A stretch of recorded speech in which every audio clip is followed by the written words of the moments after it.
Welcome to today's webinar. We are very, very excited for a great session today. The title of this webinar is How AI Copilots Make Recruiting Personal Again.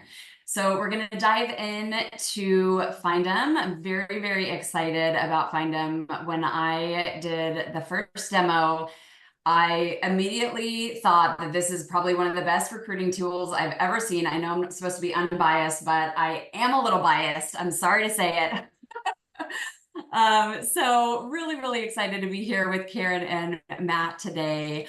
So this webinar is co-hosted by Talent Collective and Findem. And we're going to go over a few different things today. So one, what is an AI Copilot and how it works to help recruiters in their workflow, and 5 myths about recruiting copilots, and we'll learn a little bit more about what they are. And then we're going to see a live demo. So that'll be the fun and really interactive part. We're going to go through an actual real role and work through all the functionality, which will be really fun. So as you are getting settled, we'd love for all of our attendees to feel free to throw your name, your LinkedIn profile, where you're calling from in the chat. And also any questions that you have throughout the webinar, please throw those in as well. We'll keep an eye and hopefully be able to answer any questions. And really quickly before we dive in case you aren't familiar with Talent Collective, this is actually our old logo, but had to throw it on there. We are a community for women in the talent acquisition space. So if you're a woman or identify as one and are interested in more community and events and mentorship, please feel free to reach out to me afterwards. I'd love to chat with you more. So thank you again to Findem for hosting today's webinar. I'm going to go ahead and pass it over to Karen and Matt now. And we'd love to hear a little bit more from you about copilots and how they can help recruiters. Fantastic. Just going to share my screen here. But thank you, Krista. I'm super excited to be here. I'm such a fan of Talent Collective. I think I came to a meeting, I don't know, almost a year ago, maybe when you were just starting out in San Francisco, and met so many great people and just said to the team at Findem, you know, we have to get connected with this group and support them because they're doing really great things. So thank you, Krista. Thanks for bringing us here today. And with me is, I'm head of strategic content at Findem. So I do a lot of the storytelling and kind of blogs and things like that. So always looking to talk to leaders in the space about what they're up to and featuring them in the work that we do. And with me today is Matt Cuvala. So Matt, would you like to say hello? I would. Thanks, Karen. Krista, thanks for having us. My name is Matt Cuvala. I'm Director of Sales Engineering and Enablement here at Findem. And we've been building Findem as a company now for a better part of half a decade. Can't believe it. So thank you so much for taking the time to learn about what we've been doing and how we can have AI copilots allow for TA and recruiting to be personal. Fantastic. Yeah, and just a little bit about what we'll do today. And thank you to everyone who's taken the time out to join us today. We really appreciate your participation. We'll do a little bit of myth busting. We will do a little bit of storytelling with some stats from an actual customer. And then we plan to put Krista in the hotspot for our demo today. So this should be a lot of fun. So for those of you who this is your first time learning about Findem, we are a talent acquisition platform powered by 3D data and AI. We're here to help you automate the tasks that slow you down so you can focus on the ones that fire you up. And why do we do that? Well, our mission is really to help talent teams make better decisions about people. And everything we do is around that goal and that mission. So before we get started, I'd love to get a feel from the audience of where you are in your knowledge around copilots. What does this mean to you? So we've put together a little poll that will pop up here. I'd love to have you answer that and give us a sense of where you are in your learning on this AI journey.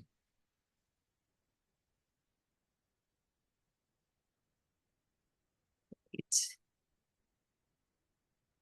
I love these polls. And also please be sure, you know, it's always fun to have an active chat. So feel free to put things in the chat for us to take a look at as well.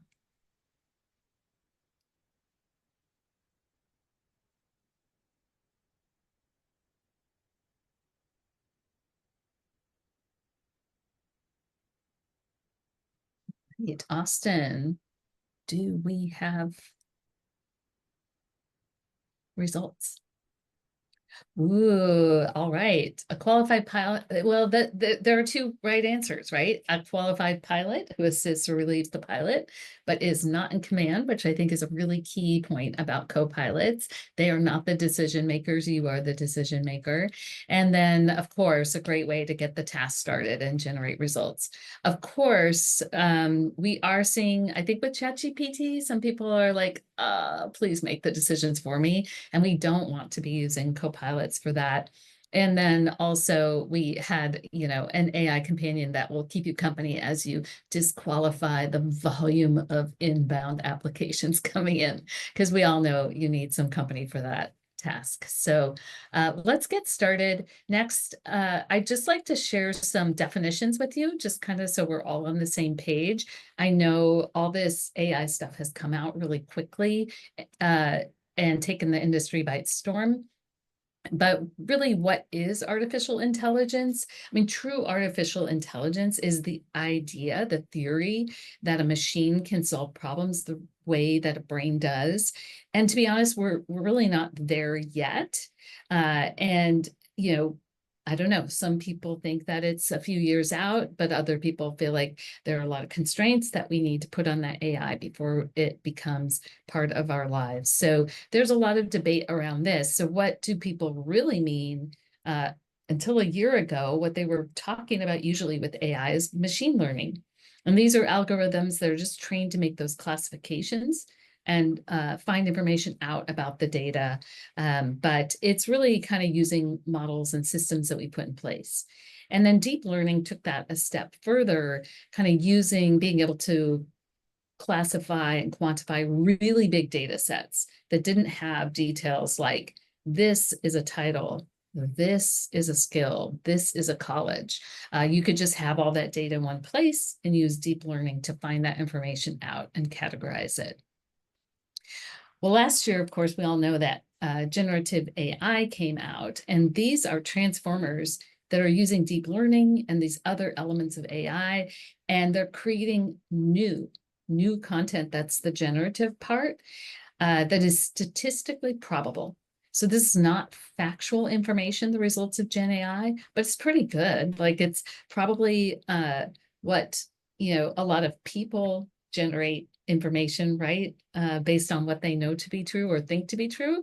So that's kind of how Gen AI is working. And then, but it can, make mistakes. And so we have to be kind of careful about how we use it and where we use it.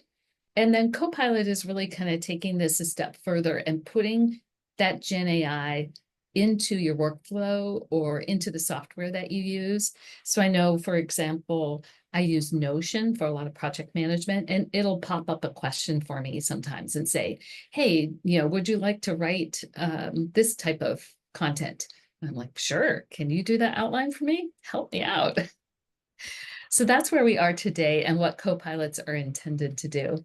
Any questions or comments that folks have? Awesome. Okay, so why do we think this is so important in the HR and TA space? Well, first of all, there's a lot changing, in our space today. And I think we all feel the effects of this and are thinking about it.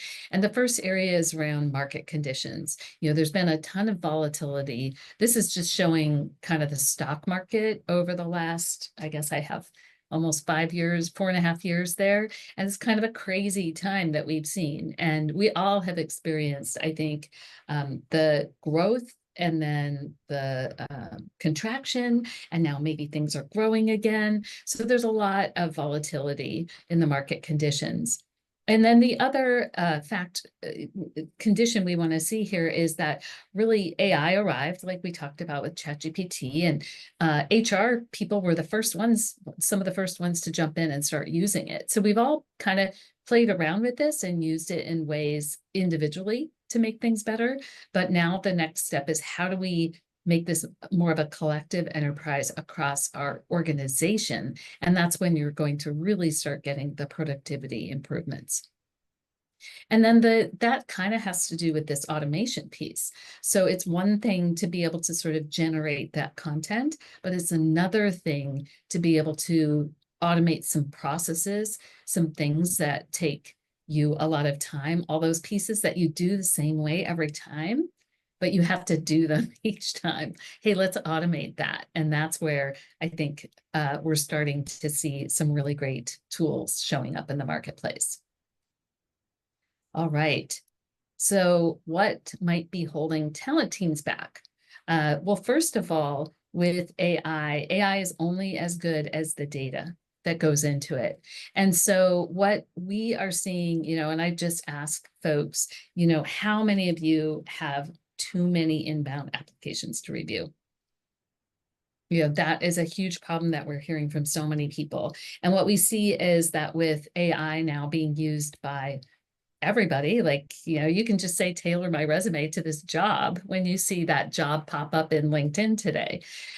What you're ending up with is a lot of resumes that aren't really a true reflection of a person's skills. We're seeing jobs that may not seem like what they seem. We hear that from applicants as well. And what this is all ending up doing is creating a lot of missed opportunity and missed talent, because you're not able to see the people who really are qualified and spend time with those folks. And this is all getting scaled up with AI. And the result is really kind of broken trust in the talent acquisition process. And then also real erosion of brands and candidate experience. So, we want to think about, and this kind of comes back to that title of can AI make talent acquisition personal again? And that's where, with the right automations, with the right AI, would it be possible to get some of that trust back by creating more personal connections?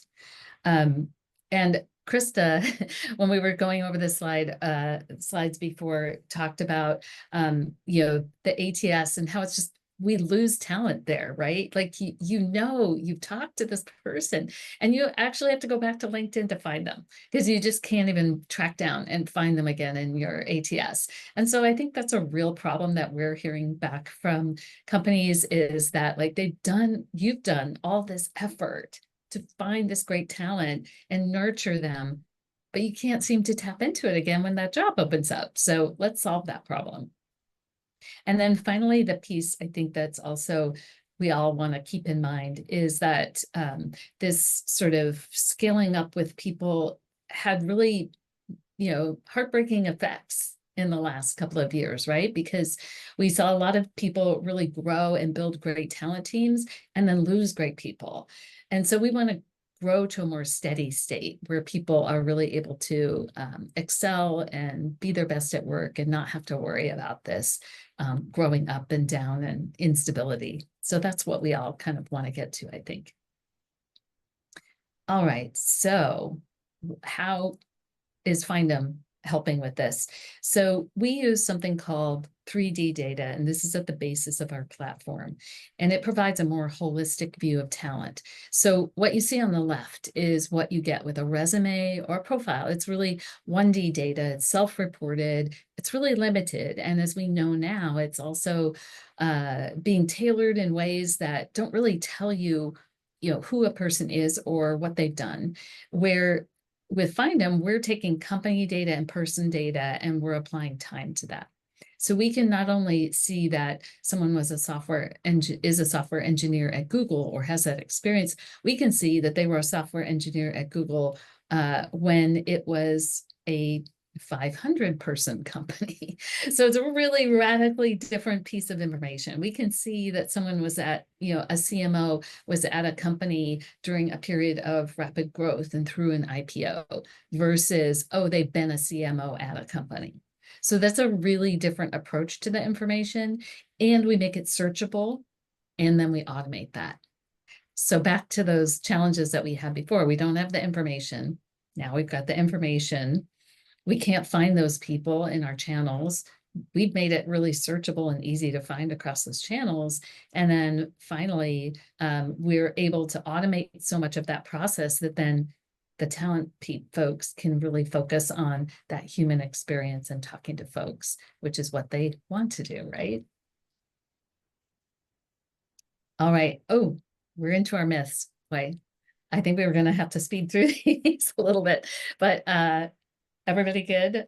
Matt, are you ready for the myth busting here? I think we're ready for the myths, Karen. All right. We got 5 myths. There's also a wonderful blog that we have about these 5 myths. And we've sourced through multiple individuals, multiple organizations to talk through these 5 myths. So let's do it. All right, let's do it. All right.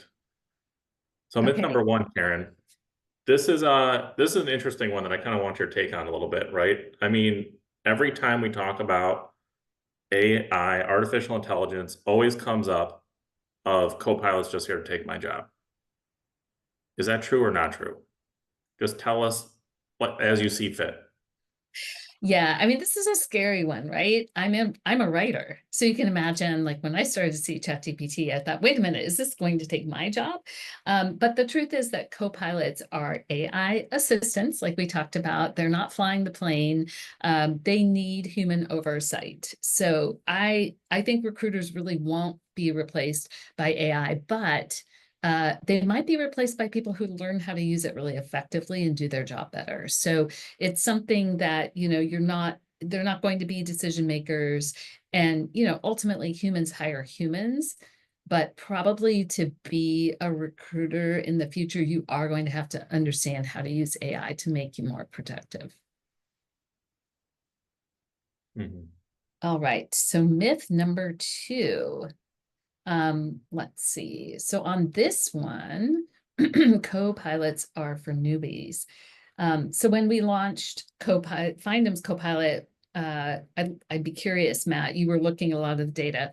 Who found it useful? Was it just people without much experience? This was a funny one. Honestly, didn't see this one coming. Quite a bit users over here at Findem when we first rolled out, like Karen was saying, our own Copilot. Genuinely confused here that some of the feedback was that, well, copilots are just for new people. It helps new employees, new people to HR, new people to TA, maybe new people to recruiting or sourcing, help up level to the point of more like the veteran status, which is not why we initially rolled out Copilot. What we actually found is that the early adopters of Copilot were the people that had the experience because they also knew all the pains, all the tasks that could be, all those mundane tasks that could be automated in areas where they were like, I could be much more efficient here. So when we actually looked at the data of the companies and users on a persona basis that were adopting Copilot and AI first, it was flipped from this myth. So it was actually some of those veterans trying to jumpstart their work, learning from best practices and getting better. Conversely, then all those new people that were coming onto the team were also being able to elevate, which we'll talk through some data later. So very surprised to see this myth on here. All right. Were we too surprised to see this one though? Trust the Copilot. I feel like between take my job and should I trust it are like the two conversations that always pop up. Absolutely. Yeah.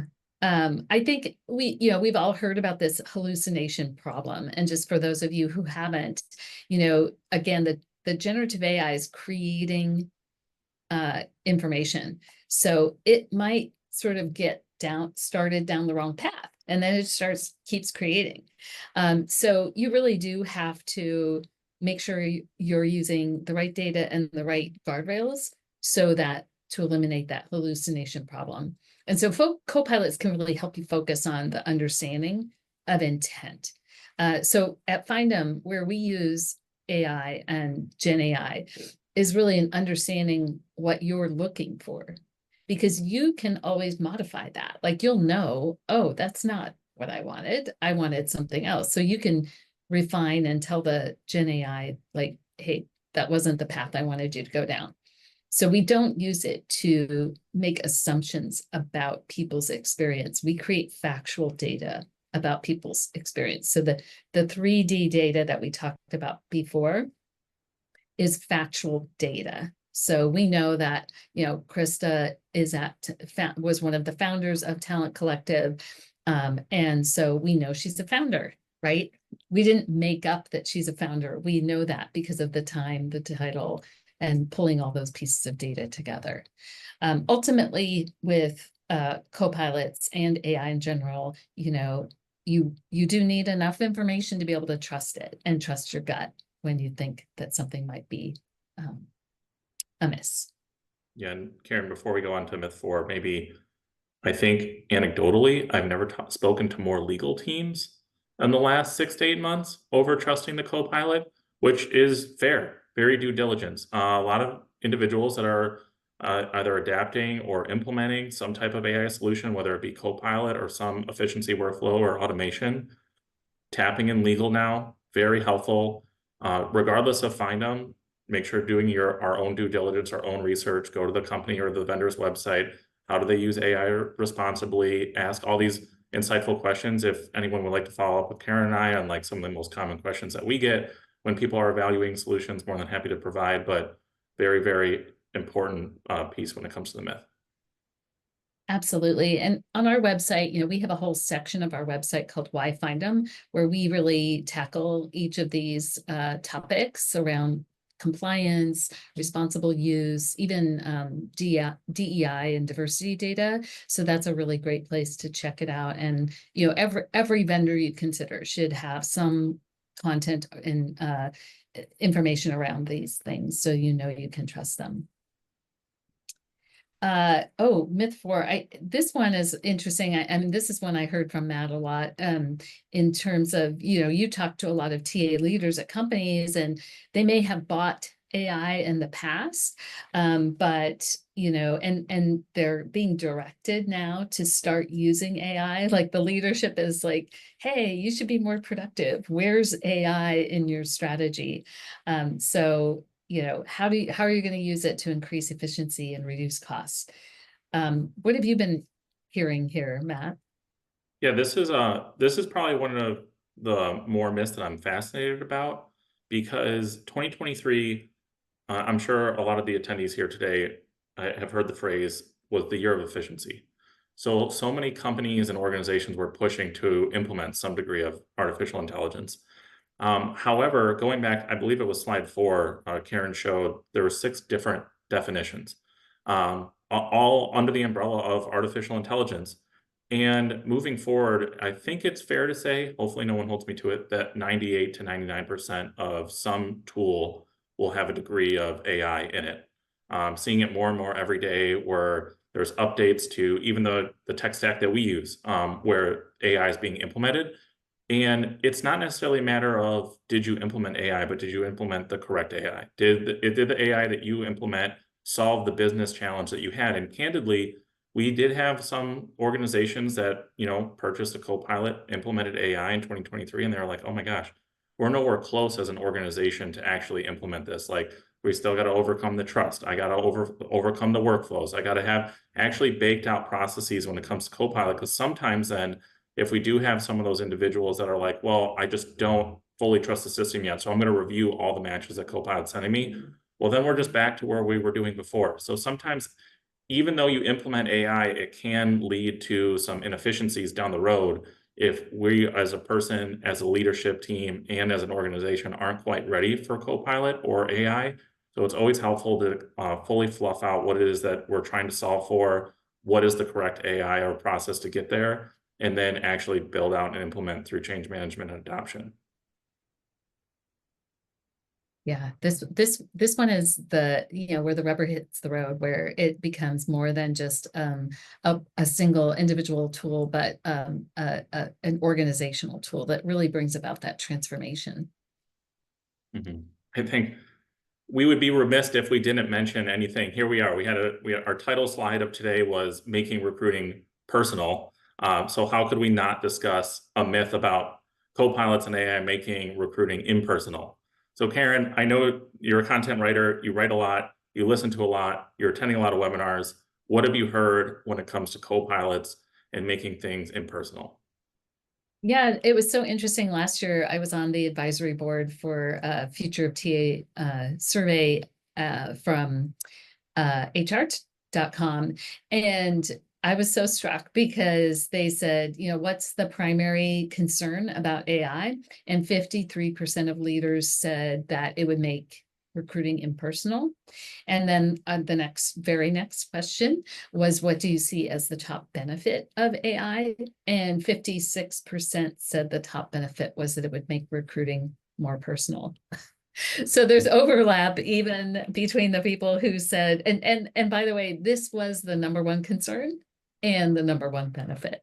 So I think that's just really telling that these are real concerns and relevant concerns. Everyone should have this in mind and should, in your implementation, be thinking about where are we saving and creating efficiencies so we can make it more personal. So by making it more personal, we're not necessarily saying, send Karen an email that says, hey, Karen, thanks for applying for this job. It's not just putting my first name in, but it's really this bigger automation and selection that we were talking about, where you're able to really focus in on the talent that is the best match for your company and the talent that has the highest intent. So if the Copilot can help you do that, then you're really focusing and able to provide more personalized information, more feedback. You have more time to do that with the people who are the best matches and the highest intent, the people that you're looking to talk to. And I think I must have done this last week when I was having trouble focusing. So I think we can all agree that focus is just in short supply these days with all of the things we have to do. And so having a Copilot or AI or some way of helping you really find the thing that you're looking for at the moment, I think we can all attest to the value in that. And then that gives you that just a little bit of extra time, a little bit of extra information so you can provide a more personalized experience for folks. I see, and we talk about that with inbound management too, like the flood of inbound, like really being able to focus on the people who are the right talent. And then talent pool management in terms of that, being able to go back to that ATS, find those folks, nurture them in a meaningful way, find them again when their skills have advanced and you have new opportunities and now they fit those opportunities. We want to keep that data fresh and up to date and searchable. Great. All right. So here we are, we're to the storytelling. So we busted our myths and now we have a story to tell. So Matt, I'd love to have you share with us what happened with some real world, one of our customers and their experience with Copilot. Yeah. First off, if there's 2 to 3 slides to take away from what Karen and I have been talking about for the last 28 minutes, the next 3 slides are definitely that.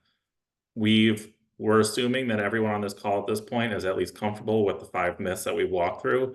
We're going to show you some autonomized data that we have of our own customers that are using Copilot. So these numbers are, it's nuts, right? Like our product team was not even prepared for the types of numbers that were going to come in. So I believe, Karen, if we give the screen a click here, you'll see that before Copilot, right? So this is 6 months of data that we took from some of our clients, and we were finding that on average, it's roughly about 2 weeks. 13.5 days to first contact. So what we're talking about here is you're logging in, you got your job description, you got your qualifications, you're trying to look for people that are a qualified match, which is probably one of the largest pains in the market right now. Like, how do I find quality people, quality talent for this role? Taking about 14 days, right? 13.5.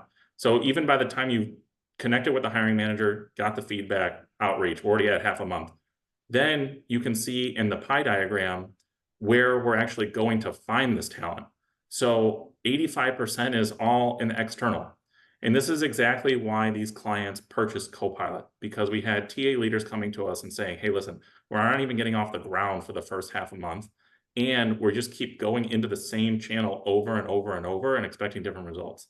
So this was our baseline, and keep 13.5 in mind, if you don't mind, for the next slide, because on the next slide, we'll show you just what 1 month, 30 days of the same clients using Copilot has actually delivered. So Karen, if you don't mind, we've dropped our half a month down to roughly 2 days because Copilot, and we're going to show you this, plot twist, slightly going rogue, going to call on Krista during a demo, so heads up on that one. We're going to show you how Copilot is actually automating and finding top talent and unlocking all these hiring channels to get your time to first contact down to 2 days, which first of all in itself, huge, right? But now look where people are actually finding the talent, right? We were at 85% in the external pool, down to 48. We're still using the external pool, not here to replace the external pool. We know that that's a strategy, it's there, but look at all the other talent that's out there. Like chances are, if you were to talk to like an IT ops or your HR ops team and like just ask, to what degree has our ATS grown by over the last 6 months? The percentages that we've been getting are anywhere between 20% to like 150%. And it's unprecedented, the amount of inbound applications that people are getting and organizations are getting. Chances are someone that's sitting in your greenhouse, your lab, or your workday has already applied for a job, or you've already interacted with them, but we're just treating them as cold outreach, which is critical because on the next tab, next slide that we have here, we actually broke down each of the reply rates by hiring channel. So if someone is already in your ATS and we already know that they've applied for a job, we want to go ahead and reward them with that, make it more of a personal experience. You'll see that the external sourcing sections, we're looking at roughly between 15 and 17% reply rates, while the people that have already know your brand almost double. Right? So like these are the types of personalizations that we're looking for. These are how people are getting conversions. This is how people are getting higher quality candidates, and they're cutting that time to fill down significantly because we already have the data. We just need to unlock it.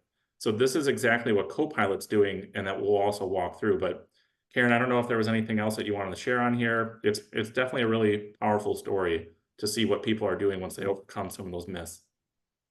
Yeah, I think just to bring it back to the personal and personalization is that, so you can imagine that if it only takes you a matter of hours to actually create your list, and then just you've got this automation to start the outreach to them, and then you can put that time that you were, because we all have a finite amount of time, right? So those 11 days that you're saving of time, you can now use that to personalize your outreach to the folks who you think really are the top candidates for this position.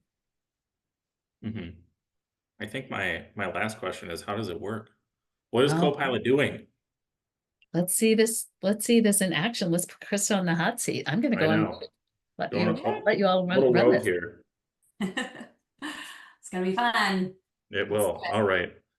Karen, if you don't mind, I'll share my screen here. And let's click into Findem. Krista, yes, we haven't really prepped much for this, but we're just doing live demonstration and we're going to pick your brain a little bit. So on the screen, we have Findem's demonstration account. It's connected to Greenhouse. These are fictitious profiles that we have in here. And we have a variety of roles across the top of the screen. So Krista, if you wouldn't mind just quickly sharing, what would maybe be your like step one when it comes to workflow? Like someone's giving you a role, now what? Yeah, so typically I would meet with the hiring manager, right? And get all of the intangibles and really kind of find out more than just what the job description says. But once I meet with the hiring manager, then it's like go time, right? So I want to get my job description and the role into my ATS. So I get it into Greenhouse. So that would be the first step. Okay. Step one, get a job description. Wonderful thing about Copilots, at least Findem's, is that all of the Greenhouse and Findem are synced. So we can see in real time any of those changes that you make with your hiring manager. So let's say the hiring manager says, absolutely not, this is not who we're looking for a VP of engineering, make some edits in Greenhouse. Those edits then sync over to Findem.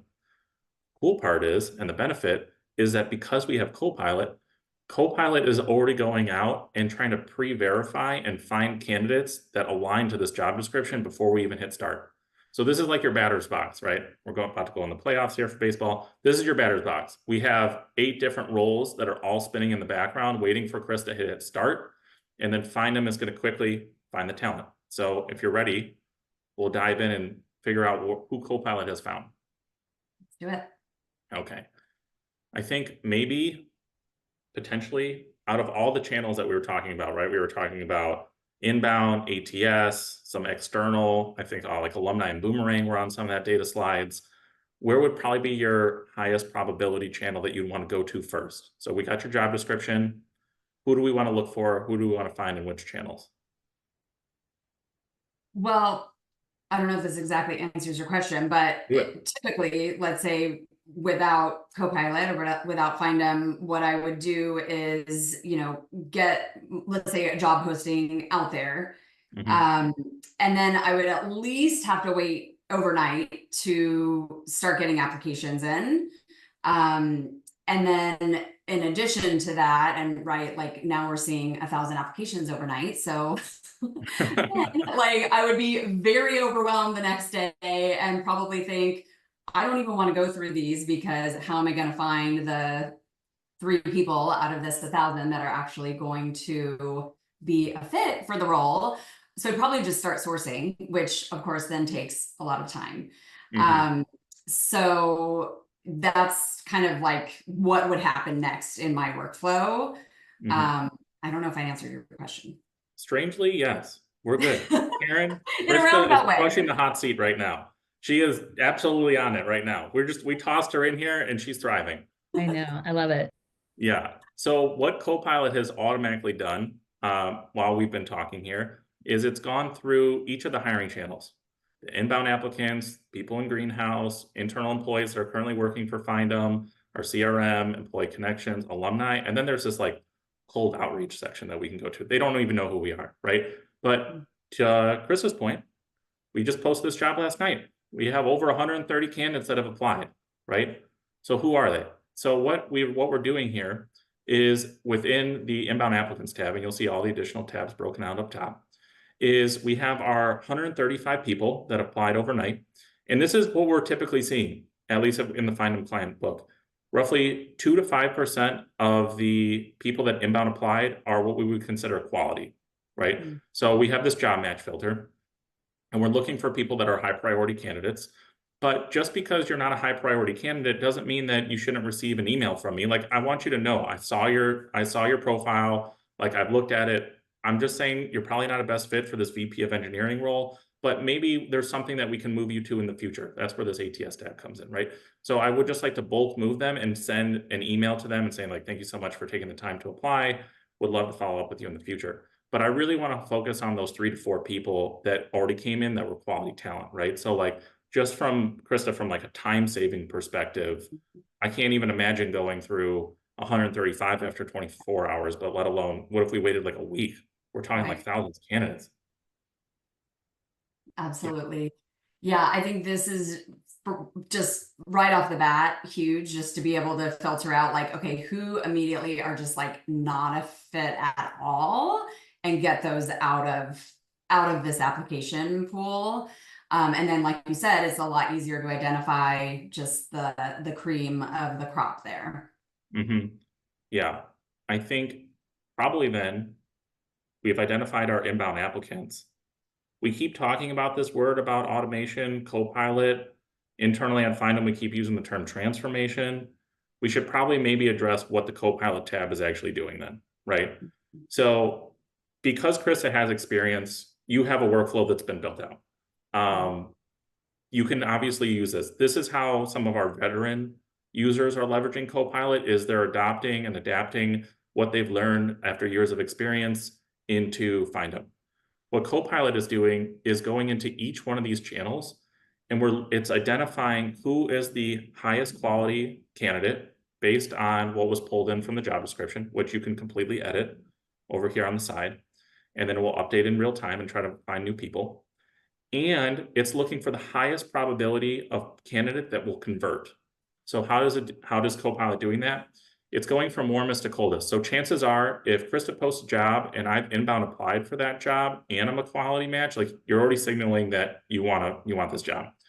If you already have someone that's applied to 4 jobs at your company in the past, like let's say Sarah's applied to 3 different roles in the past, chances are Sarah really wants to work for you. And Sarah's a high quality match for this role. So we're looking for people that are the highest quality and the most probable to actually convert. You would be amazed. We already have clients that have been making hires just off this first 50 list. Initially, our learning was to provide a first 250 because people are always like, give me more, give me more, give me more candidates. And they weren't even making it through the whole list. They were just making it to the first 100 before they were actually sending offers out. And it's because we're already unlocking each of those hiring channels. Copilot is just doing it for you rather than having you go through the inbound applicants tab manually, rediscovering and enriching in your greenhouse, looking internally for the person in the cubicle next to you that might be a good fit. Copilot's just giving you the first 50. Can I ask some questions?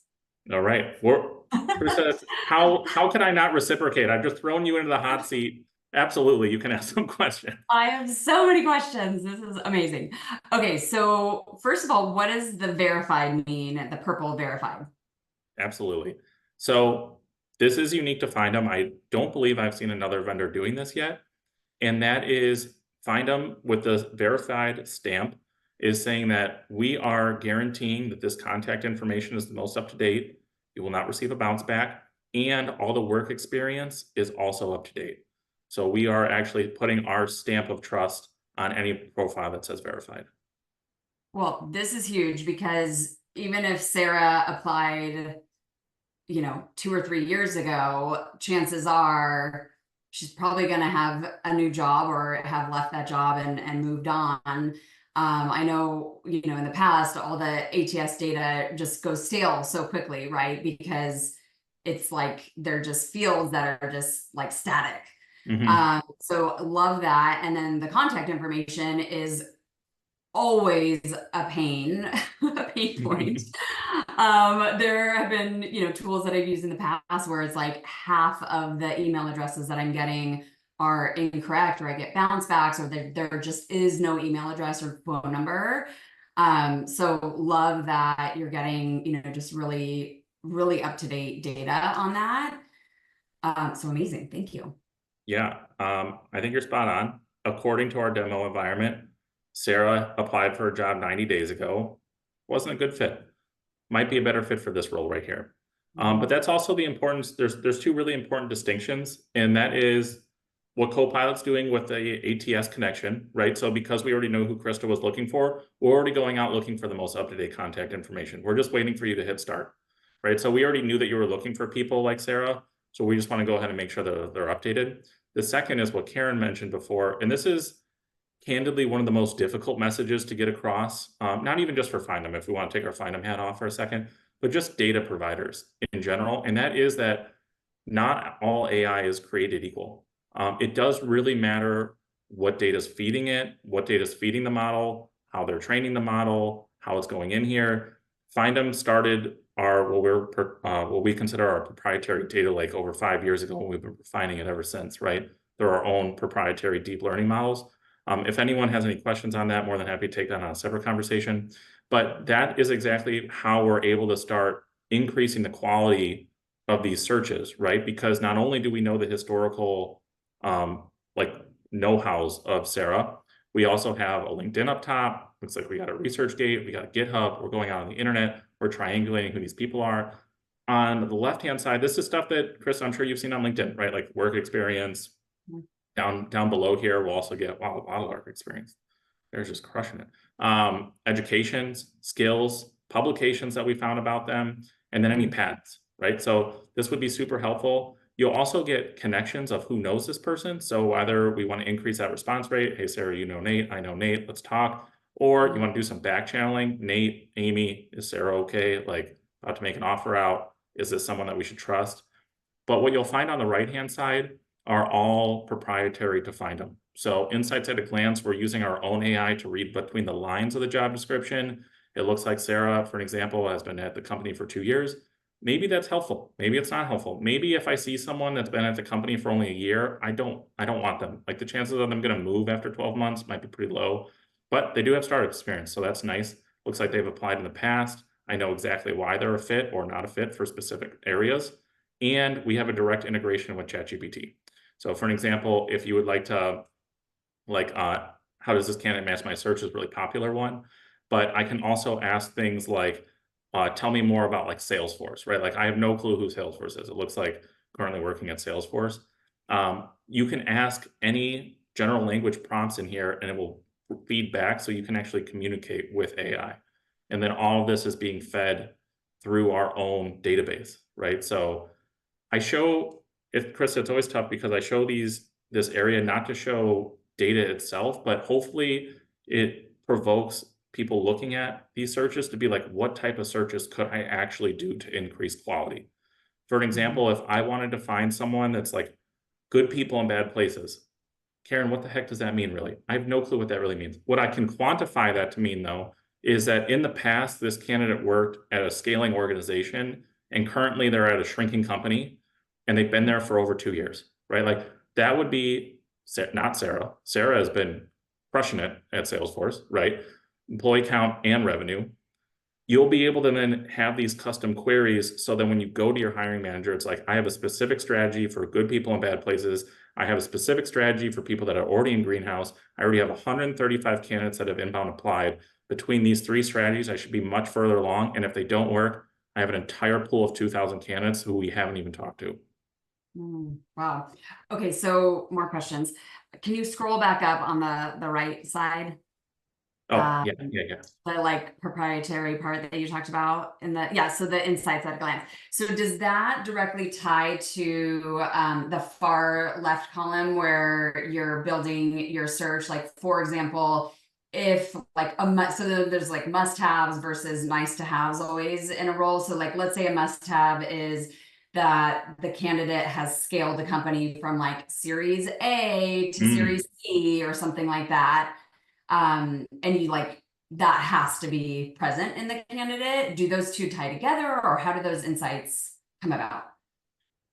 Great question. One that typically people don't ask until like 4 months into using Findem. Very insightful.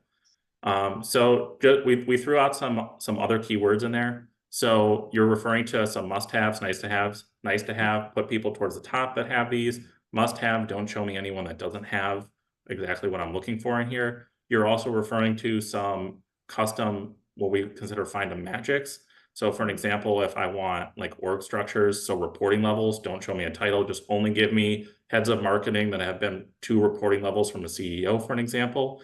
To answer your question directly, no, the 2 are not one and the same, and there's a reason for that. Because on the left-hand side, we learned that this is who the user is looking for, and we're sprinkling in additional AI context. So these insights at a glance won't be restricted to what you put on the left-hand side. And if there are specific things that you would like to look for, you can actually put custom insights at a glance on here too. So for an example, we do have a client that uses scorecards. And if they come from a certain university, they want to bump up the scores. So they've specifically put custom insights at a glance for anyone that's been at this list. And then regardless on what we put on the side here, on the left-hand side, the insights at a glance will instantly tell you like high on the score list, low on the score list, yes, no. Super interesting. Okay. Next question is if you click out of that and go back to like the main page. Yes. Okay. So there's the ATS tab and then there's also a CRM tab. So why would you have both of those? Are you looking for people that like your company has sold into, or what's the situation there? Oh, good. You could tell. You've been in the space. These are great questions. ATS tab is strictly for greenhouse. So it really depends on your strategy, right? So in greenhouse, we have 48 candidates that would be a good fit for this role. They've already applied to something in the past. Here's our friend Sarah again, right? So we've seen them in here. Not only is Findem showing you the candidates in your greenhouse, but we're also updating and enriching. So even if Sarah applied, 6 months ago, we're going to update Sarah's profile. We're going to enrich beyond like a LinkedIn and a resume so you can find there. What CRM is doing is this is an entire repository of people that maybe were like, follow up with me in 6 months, or I have targeted lists going to, right? So we have Findem has its own CRM software, and the search itself is saying, hey, there's 33 people from like your talent communities, your folders, your outreaches that would also be a good fit that are outside of a greenhouse. Mm-hmm. Okay, great. And then in the past, I've had to use usually whatever, let's say like sourcing tool I'm using, but then I also have LinkedIn Recruiter or LinkedIn Recruiter Lite as like kind of my backup because that one tool was not sufficient, right? So I would then be paying for 2 tools. Would I be able to just use Findem, or do your customers also use like a LinkedIn Recruiter or Lite as their backup or an additional source? Yeah, I feel like that's probably one of the most common questions we're getting recently. And it's also because there's been a lot of pressure, right? Budgets aren't necessarily always going up. This particular tool we're talking about with LinkedIn seems like prices are going up. And what we found is we've been analyzing some of our client data, and we've been finding that roughly about 90% of your HR tech spend is dedicated towards your LinkedIn budget. But then when you really look at the data and attribution, it was roughly about 15 to 20% of the hires are actually coming from LinkedIn. So if anything, before we answer the question, please, everyone, if you take your hire by source, take a look at what your spend is versus the cost per hire and then where those hires are coming from. It's definitely been beneficial. What we'll typically see as people get started is you might renew with LinkedIn and just cut down your spend, cut it down by 50%, start with Findem. And I say that as a best practice for change management and adoption. We've all been using LinkedIn for 10, 12 plus years. I'm not going to come in here and say like, oh, just like completely ditch it, right? Like start with a team, maybe like 5 to 10 people, get them into Findem, and then we'll start slowly transitioning is what we've seen. But Krista, to answer your question directly, we have had clients do both. Recently, a client just signed up 2 weeks ago where they just completely canceled LinkedIn. But I'd say most of them will start with like a half and half for like the first 12 months and then slowly roll to the rest of the team. Okay. So I've always worked in smaller companies. My last company was a pretty small startup, so we didn't have a whole lot of like historical data in our ATS quite yet. So I was using LinkedIn quite a bit. So how does Findem either like integrate with LinkedIn? Obviously you have the external sourcing tab, but like talk me through that workflow a little bit more, and how those external sourcing candidates even get there. Am I and putting them in? Like what's how does that all work? How did Jacob even get in here? Yes, exactly. So if you do, so there's a few areas that you can go. The 2 most common ways are because LinkedIn is typically connected to like a Greenhouse, a Workday, a Lever, or Smart Recruiters. We're already connected to your ATS, so we can see when you've reached out. In addition, if you would just like to be set, you can do like an export.csv file from LinkedIn. You can import to Findem. We will know that you reached out. By default, you'll already be able to see any of the interactions across your organization with Findem. So if someone else has already reached out to Jacob, you'll see all those interactions and emails anyway. Okay, great. What else am I not asking about? I was like, whenever I'm demoing a product, I always like to ask that because I don't think of everything. So what am I not asking about that is important to know? I will say there's 2 areas, and then Karen, if you have any thoughts, let me know as we wrap up here. The first is just everything that's included. It's 2024 now. You don't always need to pay for additional add-ons. So for an example, if I would just like to have like total addressable market views, like there's 2,000 people externally, but I'm walking into a hiring manager meeting. Where are they? Right? Like this is something that you might need to typically have paid additional money for, but you don't need to anymore. Like there's plenty of vendors out there that will provide talent mapping now, complimentary, as Findem's one of them. You'll also be able to have any analytic views, statistics. I'd say companies are a big one. So if you need to do company research, so for an example, we already know that there's 56 candidates at Salesforce. Maybe we don't want any like the Mag 7 or any of these larger companies in here. I would like to omit them. I can get their org charts, some information like finances, or just general research about them. But the wonderful thing about all of these tabs is they all come in a PDF report. So it's a 20-page PDF report. People will send this to the hiring manager or calibrate in real time with them. It comes complimentary as part of the subscription. So then you can go ahead real quickly and either send this off or walk through it and just set expectations. This is exactly what we're looking for based on the job description. This is where they are in the US. And as you scroll down, there's just so much rich data in here that you can start saying, for an example, if I'd like to go ahead and, apologies on the eyes, we'll look at job title. Like if we didn't have a title in here, we could do some research. We could see who has this talent, who should we be targeting, what are the top skills of this group, right? What schools are actually harvesting and farming these particular individuals. It's actually interesting because if you remember who the top company was, it was Salesforce. And you'll notice that most of these candidates are coming from the University of California, Berkeley. Look which company is recruiting from them the most, right? So it's a much more strategic lens, and it's all included with a subscription rather than paying for multiple different subscriptions to get data. Love that. Perfect. Thank you. This has been super fun to see, and I just wanted to make sure we answered a couple clarifying questions that came up. So I think we talked a bit about the LinkedIn recruiter and whether or not it works there, but I did want to address the smaller company question.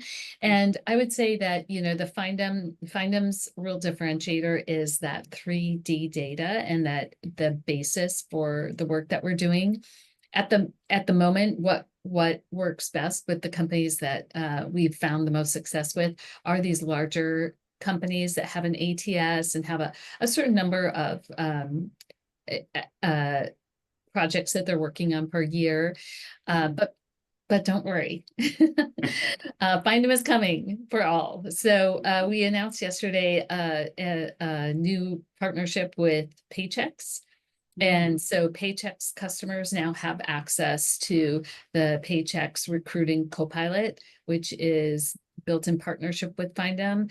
And it has like a little bit more of a tailored approach to, you know, smaller, more localized searches. So it's a better solution for that. And then I would also just say that we also have been working with a number of folks around the executive search space, because we know that's also a bit different. And sometimes those can be smaller organizations, but they have some particular needs around executive search. So we are also working in that area. So if you do want to put into any comments or questions and you're interested in a demo, it's always helpful for us to get you routed to the right place if we know a little bit about the size of the company and who your ATS is. And then also, if you're interested in executive search, that's really helpful info as well.